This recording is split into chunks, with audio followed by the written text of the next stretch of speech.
Curiouser and curiouser. Here's your look at the Beast Kingdom Mastercraft Disney's Alice in Wonderland Special Edition statue.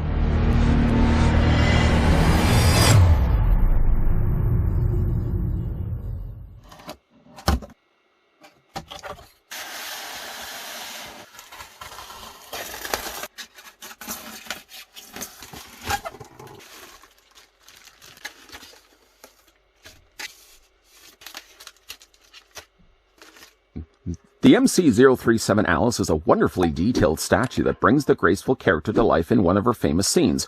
Perched under a tree whilst reading her favorite book, Alice is driven by the bug of curiosity and falls into a dream-like wonderland after following the White Rabbit. What curiosities will Alice find, and where will her journey take her? What is the essence of the fantastical story?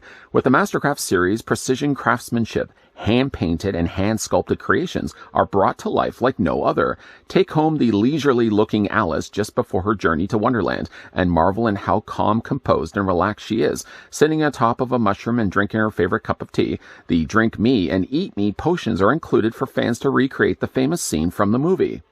Just before we slip down the rabbit hole, I'd like to first thank the folks over at Beast Kingdom that did provide the sample of this gorgeous-looking Alice in Wonderland statue that we could have a look at in this review. The statue itself is 1/4 scale. It measures exactly 14 inches in height, or approximately 36 centimeters tall, and it is quite heavy. For that reason and that reason alone, I've decided to actually keep this on my turntable so I'd be able to rotate this around and give you guys actually better details of what the statue actually looks like. To come included also with the statue, you do get yourself this very interesting looking envelope that does have, of course, the Beast Kingdom logo on the front and Beast Kingdom font down below. And when you pull this then out, you are actually treated to two things. First, important notes that you will want to follow when handling any of your Mastercraft statues so that there's not any damage.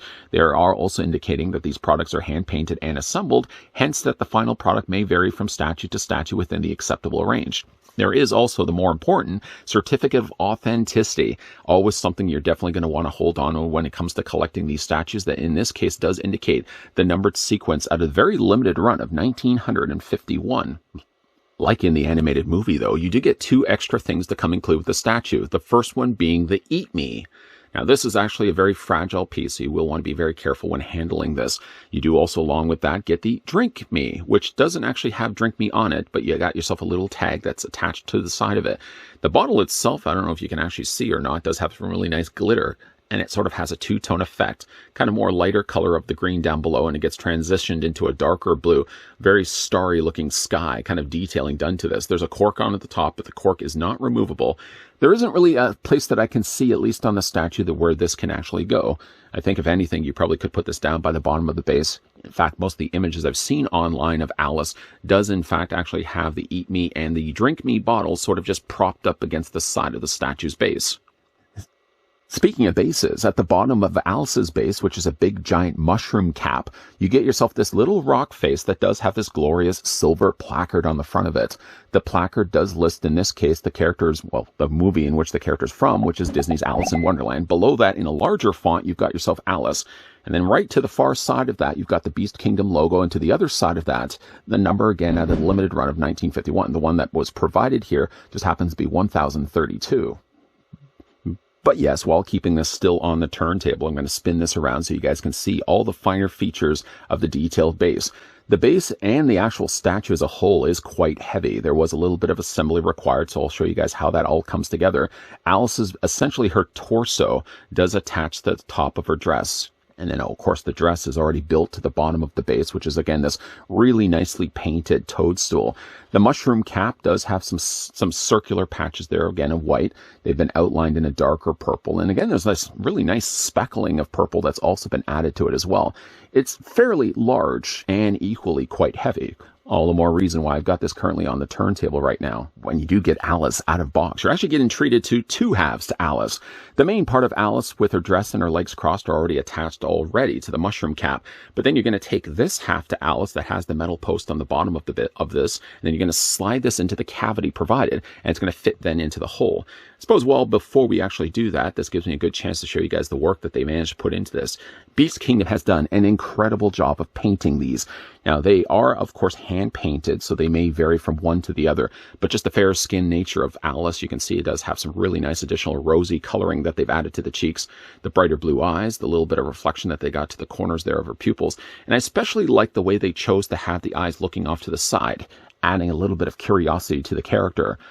Spin this around so you can see that she does have the black headband with, of course, the notable bow there on the top. Her hair is very much a light color of blonde, but there's a little bit of opportunity that they've added some darker pink at the bottom of it and transitioned it into the blonde. Really does look good on the statue. Carefully spinning this around so you guys can also see as well. She is holding cup and saucer with, it looks like already a full batch of tea ready to be drinking. Again, the statue itself is all hand painted.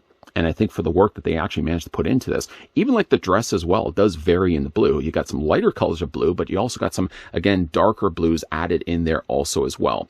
Now we're going to go ahead carefully, and we're going to slide Alice, the top half of her, into the main base. We're just going to wiggle it back and forth just a little bit. One thing I did notice, though, about the statue, as I'm going to spin this now around, is that you can see that there's a little bit of a gap that leaves behind when you actually take the top half of Alice and you manage to succeed to slide in the rest of the main base.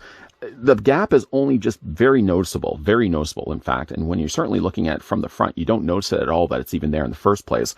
But then when Alice is now complete, you can really see, again, like the full work that Beast Kingdom put into this. And again, I would have to have put this onto a turntable simply just because it's so difficult to be able to pick this up and hold this and show you guys all the work that they managed to put into this. I'm going to spin this around as best as I can so you can kind of see sort of the sky coloring that they managed to put into the dress also as well. It sort of has a little bit of like clouds and little nice white areas that they've added in there as well. Some speckling of a darker blue. They've added a little bit of pink also there as well. And it's it's not all the same consistent blue. While in the series or while in the movie, for example, she may have had a dress that may seem a little bit more solid of blue. I actually kind of like the approach that they did here instead, not adding just straight blue, but sort of marbling it a little bit. You can certainly see as well the way they've colored this. It does make for a really interesting looking dress. One of which as well, when you're spinning the statue around, there's all these little nuances of details and paint. Instead of just painting again the dress all blue, I really again like the speckling and marbling that they did to the statue instead.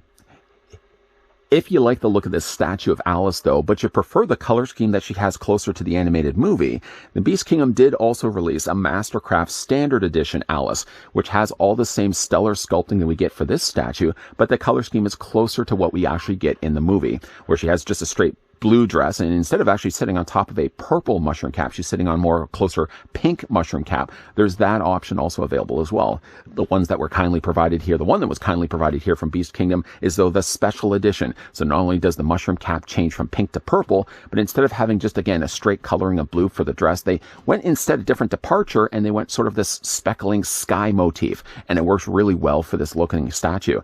Statue itself is obviously very heavy and equally fragile. So all the more reasoning why when it came to this certain statue review, I decided to do things a little bit differently, and I want to put this on the turntable so to be able to rotate this all the way around. Price point, though, by the way, for the Mastercraft Special Edition Alice statue is $249.99. The Standard Edition, I think, is a little less than that, but definitely if you guys are interested to get either one of them, whether you want to get the Standard Edition or you want to get the Special Edition that we looked at in this review, I will provide links once again down below in the video description. Today we were having a look, thanks to the folks over at Beast Kingdom, the MC-037 Special Edition Alice in Wonderland Mastercraft statue. What do you guys think of this piece? Let me know down below in the comment section. And have you had any chance to pick up any of the Beast Kingdom Mastercraft statues? If you have, let me know down below in the comment section which ones you ended up getting for yourself. Also, as well, if you guys enjoyed this video, I want to hit with a like. If you guys are loving the content you guys are seeing and certainly on board to see more, then make sure you hit the subscribe button down below, and you're also turning on the bell notification. Popping up also, if you don't mind, if you have a little bit of time on your hands, at the very end of this video will be a playlist of other things I've looked at for Beast Kingdom, with all future reviews showing up in that playlist also as well.